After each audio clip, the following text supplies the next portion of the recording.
Hello.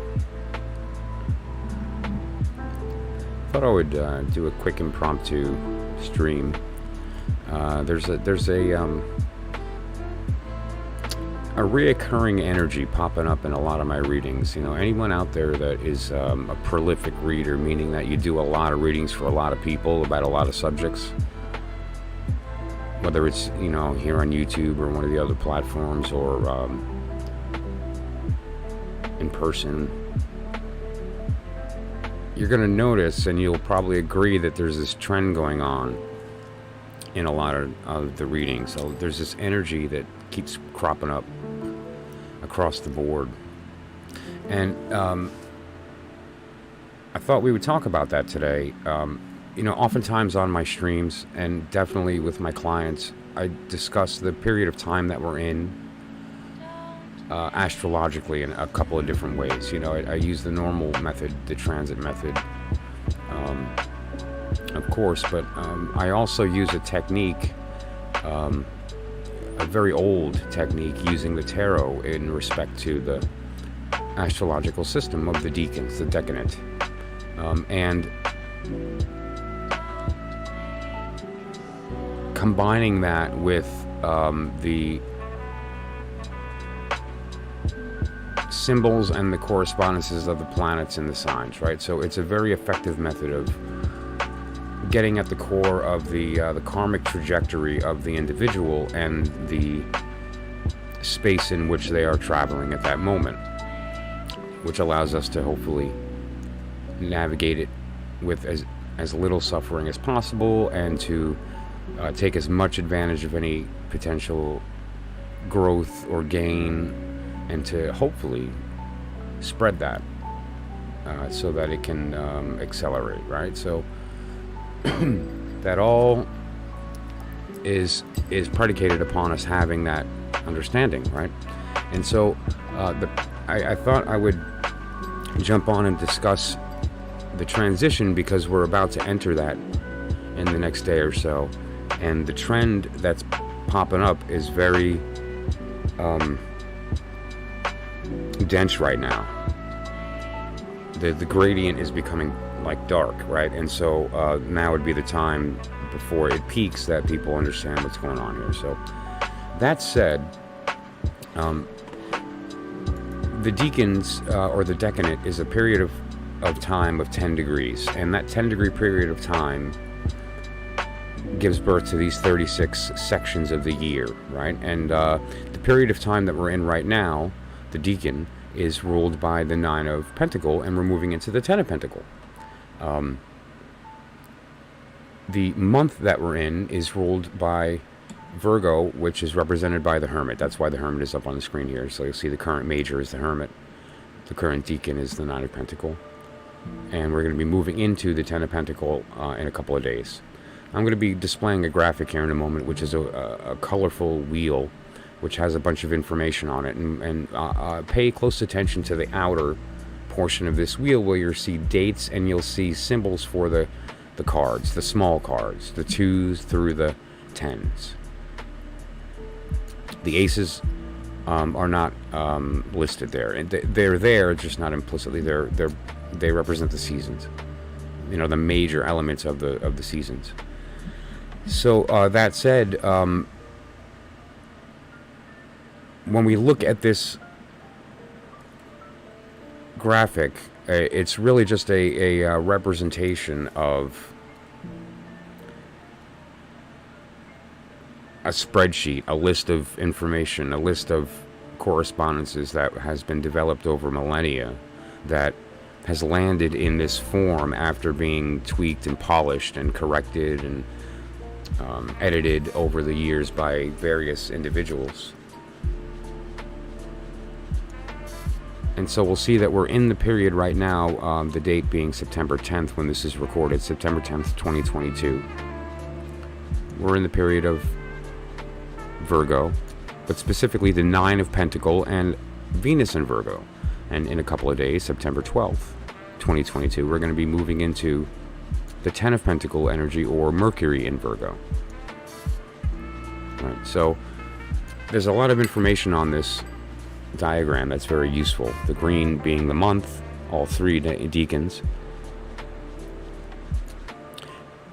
And there's also this kind of idea of the three deacons of the month having the different energy of the one that's entering the month and the one that's exiting, and the difference there. And, you know, it's within the transitions that things happen. You know, evidenced by, for instance, the seasons, right? Spring and fall is where there's a lot of activity, like, you know, growth in life, and then the beauty of fall. It's coming. The gorgeous foliage. I live in the mountains in upstate New York, so fall to me is just absolute gorgeous visual bliss every year. So this trend that's been cropping up in the readings lately is the Tower.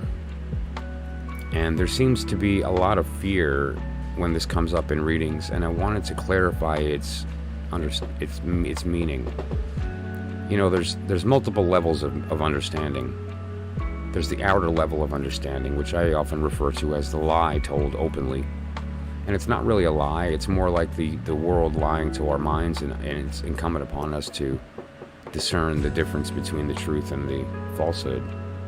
And that can be difficult sometimes when the light is shining on everything, right? And so the hermit is a good opportunity to enter the darkness, and to, due to the fact that we're in the dark and being forced to use another means, the eyes don't work, see truth. Kind of makes it easier, right? There's less in the way, so to speak. And that's the outer meaning. There's obviously much deeper than that, and so that's what we want to explore here, is that deeper meaning. The period of time that we're in now is the 9 of Pentacles, and we're going to be moving into the 10 in just 2 days, right? And now as we move through that transition, we're moving from a period of relative rest, or the anxiety of the lack of that opportunity, the sort of missing what we could have had. Those are the two sides of the 9 of Pentacles, into the 10. And the 10 is this beautiful idea of the wheel of time, and, you know, it's depicted in the Rider-Waite system with the little baby on the bottom right that's sort of just entering the world looking at us. And then you have this couple, these older people, the parents, that are sort of passing because they're busy doing stuff, but they can at least stop while walking and talk, right? So there's that implication of their role. And then seated is the older gentleman, you know, the grandfather, the wise one, the one that's been through it all, that's been each of these, that's now witnessing it. And the lesson here is very important, because how you are in the 9 determines how you are in the 10, meaning if the work got done and your 9 is bliss due to the fact that you are released from your impositions due to your success. You made it through being unmotivated. You made it through people trying to get in your way. You made it through illness and pain and all this stuff, and the work got done. You showed up. If that's the 9 for you, the 10 for you is this seated individual looking at the sort of the piece of what he's created, like the family that is built around him, and is this the walls, the comfort that comes with that. And that's the period that we're moving into. It's not just a period of introspection, it's much more than that. The 10 represents all 3 of the signs in that element. Here we're talking about the element of earth, and if we look at this now, you'll see that there's the 3 signs of earth represented by the triangle pointed down with a line through it. So that's Virgo, Capricorn, Taurus. And the energy of the period of time that we're about to enter in a couple of days is the 10 of Pentacles, which is all 3 of those signs put together, but physically manifest. Those signs are the archetypal idea, the pie, the perfect circle that doesn't exist, but is theoretically it does in our minds. We can't draw it, but it is in our minds. It requires an infinitely large circle, right? However, it can manifest physically, and this is the representation of that. So it's a great opportunity, right? Now, on the reverse side, this is the warning of that, is the idea that if your Nine of Pentacles is that the work didn't get done, that you were not able to weather that lack of motivation, which is a lot of us. I'm included in this list. I want to be very clear. I want to full disclosure.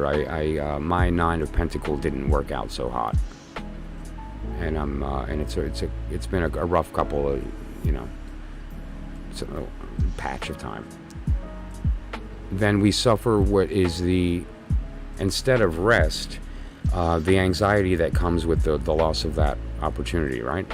And so we have to find in the future strength to when we're not motivated, get through it anyway. It's sort of the idea like of courage, right? Courage is the idea of acting even though you're afraid. This is acting even though you're tired, acting even though you're not motivated, acting even though you're being told you're silly or it's not going to work or whatever the case, right? And now, if that did not occur, the 9 is anxiety instead of rest.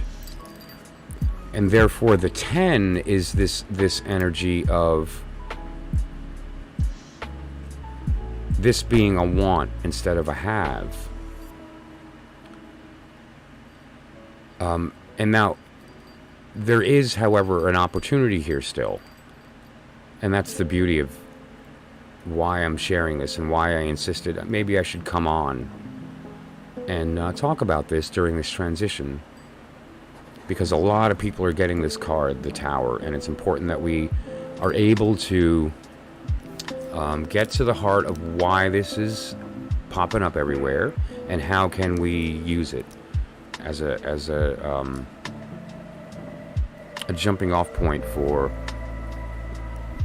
turning this energy positive and turning this opportunity during this period of the 9 and the transition so that we can realize this 10 to its fullest. So how are we going to do that? That's what we're going to talk about right now, because this reading that for everybody here about the period of time and the transition that we're moving into segues very well into a new segment that I'm doing daily now called The Beautiful Soul. I considered doing news and topical, and then realized that there's too much negativity there. And rather than that, I would like to focus on positivity. And the Beautiful Soul segment is choosing an individual in the tarot community to highlight each day, and to use cards to associate that. So it becomes a lesson in the tarot, and at the same time spotlighting an individual that really needs to be seen and that I feel is walking the talk or is contributing to the tarot community in a positive way. Okay? And so these two kind of work as far as today's reading for everybody and the Beautiful Soul. And the Beautiful Soul that I've chosen to talk about today is all of us, because we're all going through this same period of time, and we need each other. And so let's talk about that. The idea here is the Tower is the scary time where it's not in our control, and there's the fear of suffering, and rightfully so. And I popped up the star here because there's an important connection. They're next to each other in the tarot, right? One is the number 16, one's the number 17. Now, the idea here of the Tower, I've mentioned this many times, there's different layers of knowledge. The outer layer is the lie told openly. The Tower means bad, and you're gonna horrible and terrible and just awful. And that's sort of true, but only for you, which makes it even kind of more awful, right? No matter, even if people care, they'll never understand. So you're doomed to suffer it alone, right? But that's the outer meaning, and that's kind of like not the whole truth. It's a lie told openly. Then there's the next layer, the truth in secret. Here's the truth, but told in secret. This is not available to everybody. This is only for people with the ears to hear. So the tower represents a very different idea. It represents the destruction. It represents the destruction of the false self. China, thank you for popping in. Good to see you. So when we see the tower, especially when we're reading for an individual instead of a circumstance, we're looking at the destruction of the soul. This is the outer knowledge is this, oh, awful. The hidden kind of inner knowledge, not the lie openly told, but the truth in secret is the tower represents destruction of the self, and not the true self, the false one, the one that we are pretending to be every moment.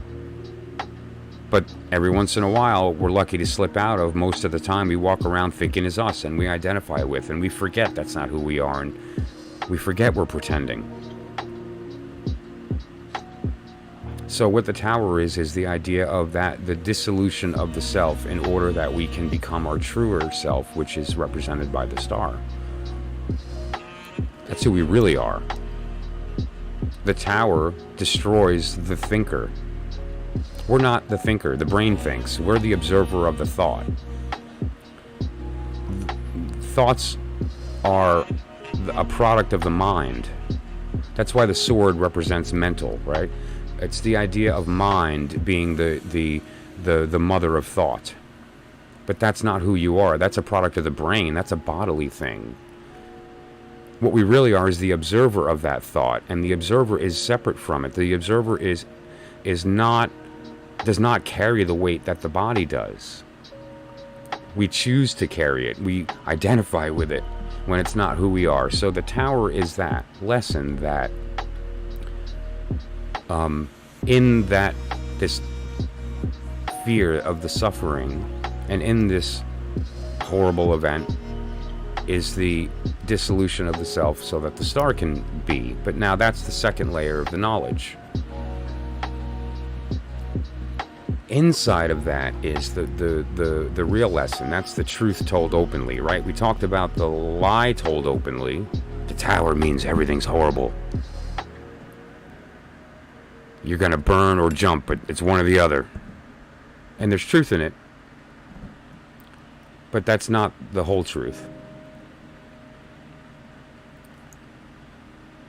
The sun shines on everything. It's incumbent upon us to look out there and to discern what's true and what's false, because it just shows us everything. It shows us both. We have to make the step. And then the truth told in secret is that the tower represents the destruction of the self so that you can be more of the truth, right?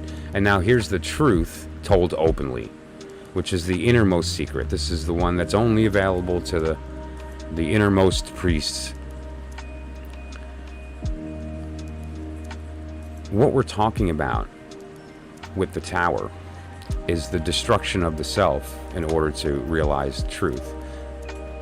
And now another version of that, another way to put that, is this idea that this is necessary.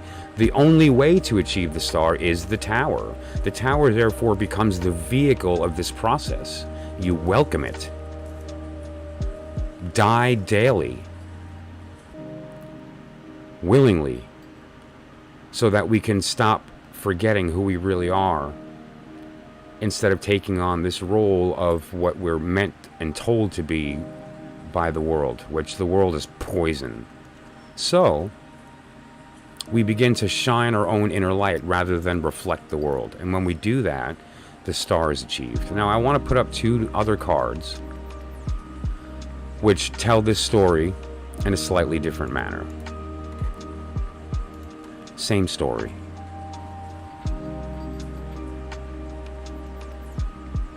This is the idea, the lovers. The outer message of the lovers is love, connection. That's the little white book meaning, right? Then there's that's the lie told openly. The inner knowledge of that, the truth in secret, this is Adam and Eve, obviously, and it refers to the fall. The fall is necessary. Without it, the devil. What is the devil? It's the same card, by the way. If you look, this is not by accident. Pamela Coleman Smith was an expert communicator. And look what she's done here.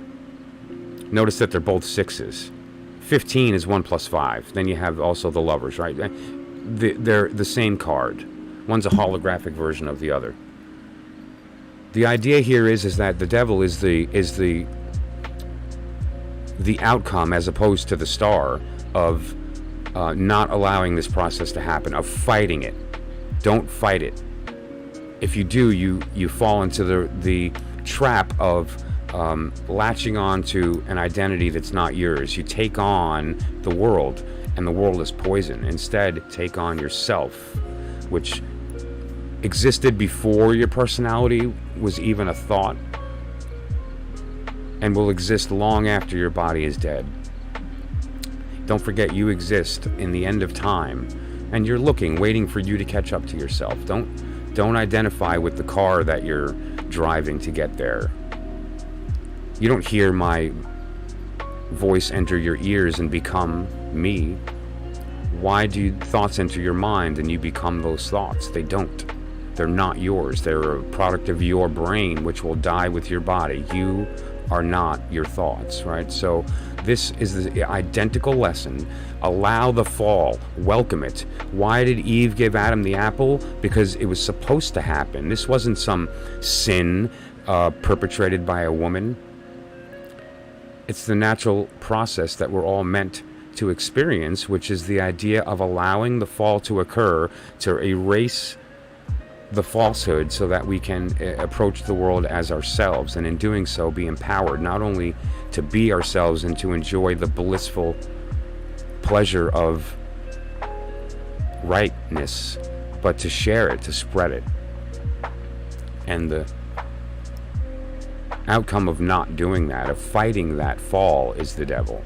Now, if we now look again at this lesson with those two things in mind, the tower is the fall, and when you find yourself in the position of facing this in your near future, welcome it.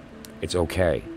It just means that the universe is putting the pedal down a little bit and accelerating your growth. Like there's these moments of jumping through evolution where we become greater, faster, by virtue of experience.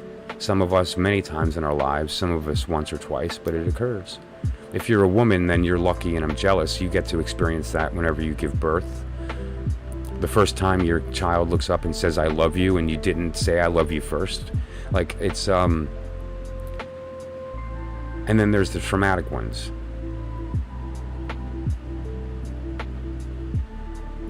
Our emotional anchors pass away.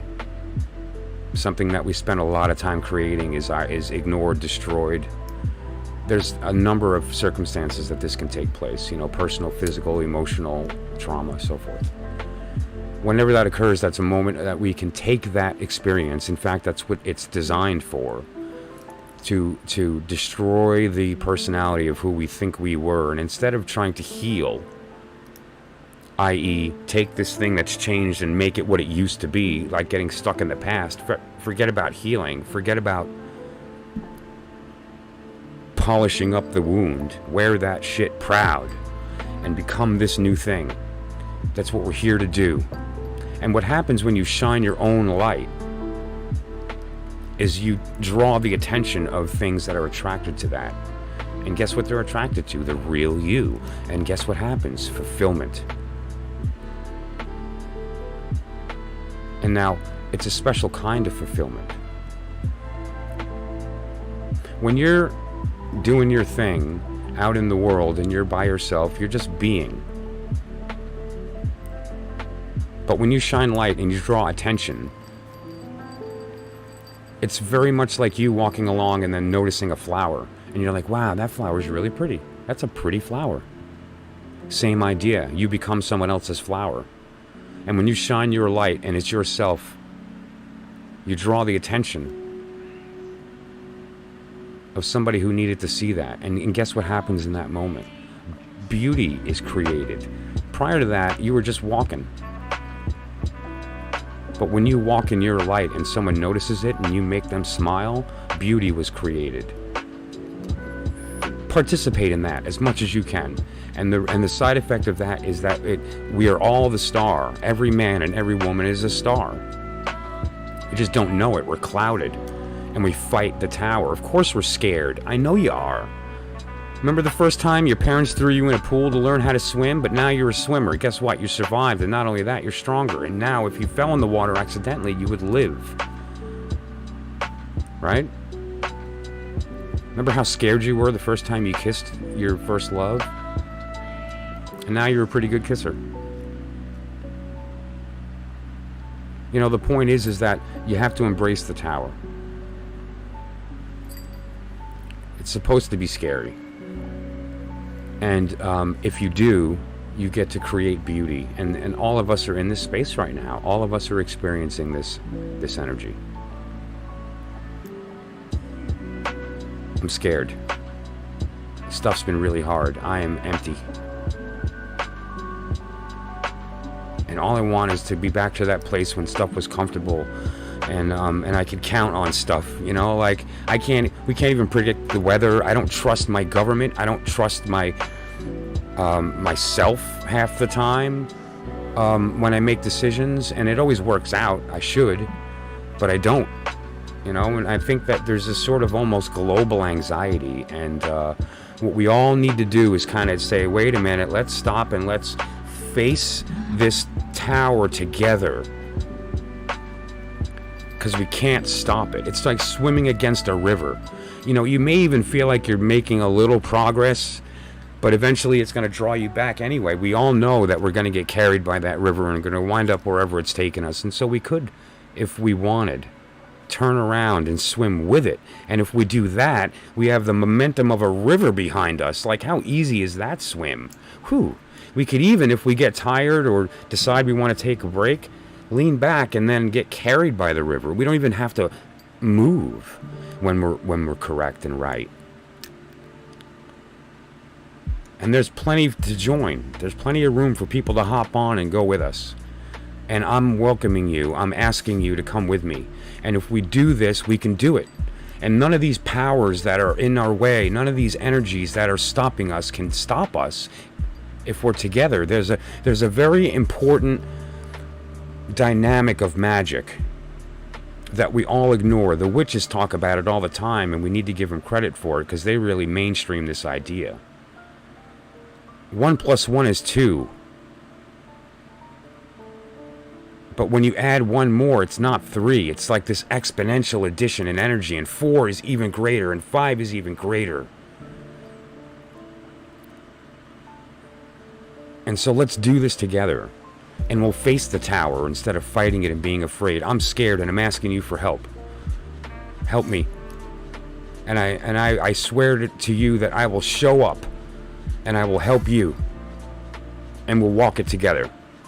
Because this energy is not going away, and we're all going to have to face it, and we have no choice, right? And it's manifesting in different ways. Some people are feeling it emotionally, and they're feeling like they're not connected, or they're feeling like they can't trust the person they love, or they feel like they're not trusted. Some people are doing it mentally, where like something that was easy is now hard, and they're confused all the time, or they can't think straight or trust their decisions. That's kind of where I am. My superpower is my brain, and I feel like I can't rely on it, and it's hurting me. And I don't feel like I can control my emotions in places when I used to be able to, right? I'm sure I'm not alone in that. But anyway, it's manifesting differently for everyone. So join me in this facing the tower. Join me in not giving in to the fear. And embracing the fear, using it. if we let ourselves be afraid, it forces us to draw on courage. And then we get to take that courage and shape it into power. And it's not courageous anymore. The fear's gone. The courage isn't necessary, but the energy's still present. We have to just change its form. It becomes power. And we get to share that with each other. And then done, at the end of the day, all this nonsense is gone. And when we move into this next period of time, we're prepared to be this person in the chair looking back going, that shit was hard. And we got through it.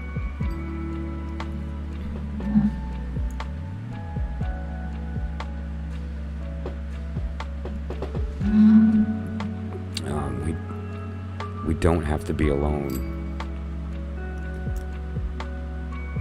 It's okay to be alone, but not all the time.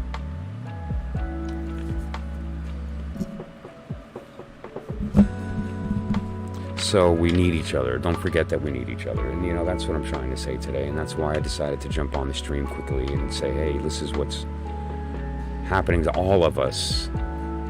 And how can we navigate that? So, this is a quickie. All right. I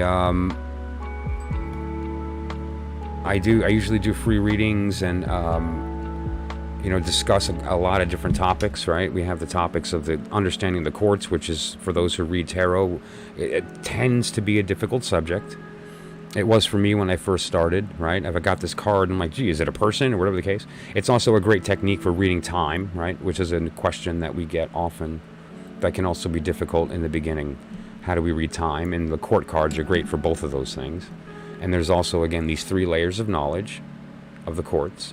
And that court in the middle, the truth told openly, is really an exciting conversation, right? And it's represented in this sort of like totally new idea to some, and to others it just sort of really gets the point across and says, okay, well, wow, now the puzzle piece is in place and the picture's complete, right? And so it'll turn a beginner into an intermediate. It'll turn an intermediate into a close to a black belt. And if you're a seasoned tarot reader, it's just a good reminder of like, oh yeah, I got to remember that relationship with the quartz. The princess giving birth to the elements and so forth, and the promotion of the night, and what all that really means. So, that's something that I talk about on the stream a lot as well. The Spotlight deck, Alchemical Tarot, that's not what I have out right now. This is Ceremonial Magic Duquette, Lon Milo Duquette, my favorite human that's currently living. And then Beautiful Soul, which I just discussed. And so I'm sorry that I'm not like jumping on and doing readings right now. This was something I just wanted to jump on and talk about, this period of time and transition that we're in between the 9 and the 10 of Pentacle, this period of Virgo where we're moving from the energies of Venus into Mercury, and how that's is all going to change. And a plea, a beg, that we take this seriously and that together we face our tower. And together we can all participate in the beautiful magic of creating beauty in each other, okay? So that said, I really appreciate you for popping in on the stream. I'm just going to ask you guys to, if you do want a free reading, I honor anyone who participates in my stream gets a free reading. Even if I'm not able to do it now, that doesn't mean that you're not privy to one. The wonderful land, China, Artie. Except Artie, because I know your birthday already. Put your birthday in the description and I'll give you a free reading. If you don't want to for privacy reasons, email it to me at my Gmail there. I don't share it. I've been reading tarot for 35 years. Privacy is everything. I get that. We're good. Just shoot me your month and day of birth. Don't need the year. And I will do your free reading and send it to you. Otherwise, I'll see you guys tonight. I stream every night. I post 4 readings a day. The ones for today are already up, and you'll see the other ones later. In the meantime, here's the one for February 3rd. We can check it right now before I leave. I'm about to step out, so and I may jump on impromptu a little bit later. February 3rd is the 6 of Sword. 6 of Sword, okay? So very quickly, Monroe, here you go. Princess of Sword, younger woman. The sword is an idea of mental energy, and as far as the positive or negative, it's positive. So it's a yes. So that said, I'm going to go. Again, Manor, that's a yes to your yes or no question. And I'll be on later to go through these topics at length. And to do free readings, to do your personal messages, to do all kinds of fun stuff. The spotlight deck for Mr. Robert Place, the Alchemical Tarot, is what we're going to be looking at today, as well as lots of other fun stuff. So join me later on in the stream, and thank you for everybody that popped in. I appreciate it, and we'll see you soon.